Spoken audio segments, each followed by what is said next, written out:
Assalamualaikum warahmatullahi wabarakatuh. Baiklah teman-teman, di sini saya akan sedikit membahas tentang sistem operasi. Ada sistem operasi, manajemen proses, penjadwalan CPU, deadlock, dan juga manajemen memori utama. Hello. Here I will introduce myself first. Nama saya Tia Marcelin dengan NIM F1S1222108. Saya berasal dari ruang 002 Program Studi Sistem Informasi dengan dosen pengampu Bapak Zainil Abidin STMENG. Yang pertama, di sini saya akan membahas tentang sistem operasi. Nah, sistem operasi di sini merupakan suatu perangkat lunak yang berjalan pada perangkat komputasi dan mengelola komponen perangkat keras dan perangkat lunak yang membentuk sistem komputasi fungsional. Sistem operasi desktop dan server pada dasarnya lebih kompleks daripada sistem operasi yang berjalan pada perangkat tujuan tunggal seperti firewall ataupun ponsel. Nah, istilah sistem operasi digunakan untuk mendeskripsikan perangkat lunak ataupun yang di OOT dan dijalankan pada perangkat tersebut. Dapat dilihat di sini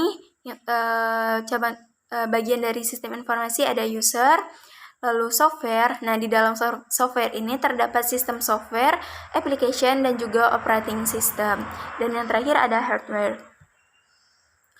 Biasanya pengguna komputer saat ini memiliki pilihan terutama antara 3 sistem operasi utama, yaitu Microsoft Windows, Apple Mac OS, dan juga Linux. Nah, dari 3 sistem operasi utama yang terdaftar, hanya Microsoft Windows yang unik dalam kode dasarnya.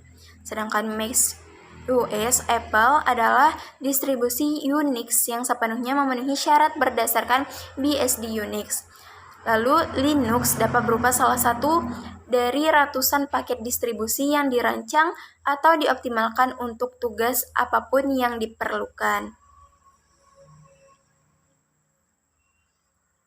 Selanjutnya, materi kedua ada tentang manajemen proses. Nah, manajemen proses ini merupakan salah satu bagian terpenting dari upaya pengembangan dan peningkatan proses.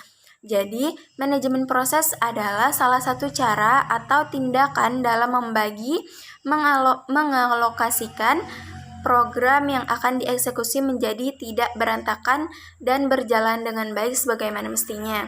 Dengan itu, maka akan meningkatkan keuntungan, pertumbuhan bisnis, dan keberlangsungan daur hidup bisnis itu sendiri. Lalu ada status proses manajemen, yaitu proses yang dieksekusi mempunyai 5 status yang terdiri dari yang pertama, bisa dilihat di sini ada new, yaitu pembentukan suatu proses, yaitu proses baru yang akan dibentuk.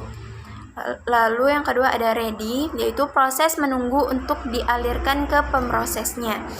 Selanjutnya ada running, yaitu instruksi yang sedang dieksekusi. Lalu ada terminates, yaitu proses yang telah selesai dieksekusi, dan juga yang terakhir ada waiting, yaitu proses menunggu untuk beberapa event yang terjadi. Selanjutnya ada penjadwalan CPU. Nah, apa sih penjadwalan CPU itu? Penjadwalan CPU merupakan pemilihan proses dari antrian ready untuk dapat dieksekusi.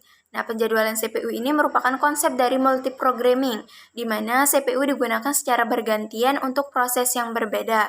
Suatu proses terdiri dari 2 siklus, yaitu burst I atau O dan burst CPU, yang dilakukan bergantian hingga prosesnya itu selesai.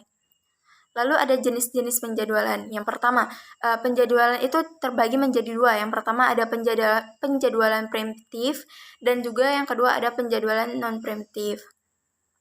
Lalu, algoritma penjadwalan CPU. Yang pertama ada first come first served scheduling atau FCFS.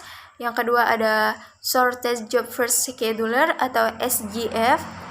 Lalu yang ketiga ada priority scheduling, dan yang keempat terakhir ada round robin scheduling. Lanjut, materi keempat ada deadlock. Apa sih itu deadlock? Nah, deadlock ini merupakan keadaan di mana 2 atau lebih proses saling menunggu untuk meminta resourcing dalam waktu yang tidak terbatas lamanya.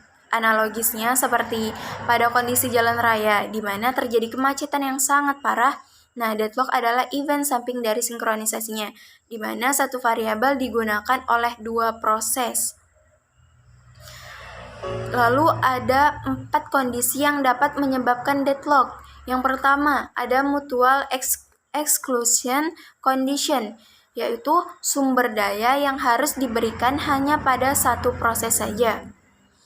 Lalu yang kedua ada hold and wait condition, yaitu proses yang sedang memegang sumber daya menunggu sumber daya yang baru. Dan yang ketiga ada no preemptive condition, yaitu sumber daya yang diberikan sebelumnya tidak dapat diambil paksa dari proses yang sedang memegangnya. Lalu yang terakhir ada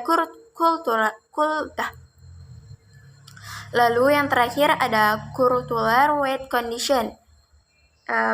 Harus terdapat rantai sirkular dari dua proses atau lebih, dan masing-masing proses menunggu sumber daya yang digenggam oleh proses berikutnya. Dan materi terakhir di sini ada manajemen memori utama. Memori utama itu digunakan sebagai akses data cepat oleh prosesor dan tidak berfungsi sebagai tempat untuk menyimpan data. Nah, memori utama dapat diklasifikasikan menjadi dua, yaitu ROM atau Read Only Memory dan RAM atau Random Access Memory, atau juga yang sering kita kenal dengan Read and Write Memory (RWM). Nah, jadi memori manajemen adalah tindakan mengelola memori komputer. Kebutuhan utama manajemen memori adalah untuk menyediakan cara untuk secara dinamis mengalokasikan bagian-bagian dari memori untuk program atas permintaan mereka, dan juga membebaskan untuk digunakan kembali ketika tidak lagi diperlukan.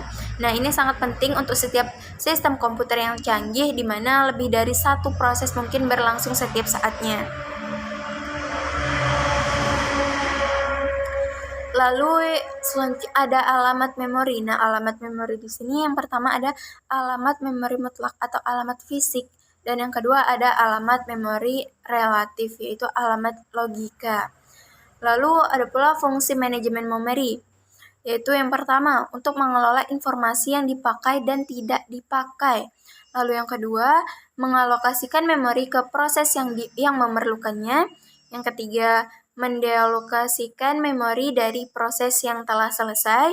Dan yang terakhir, mengelola swapping atau pegging antara memori utama dan juga disk.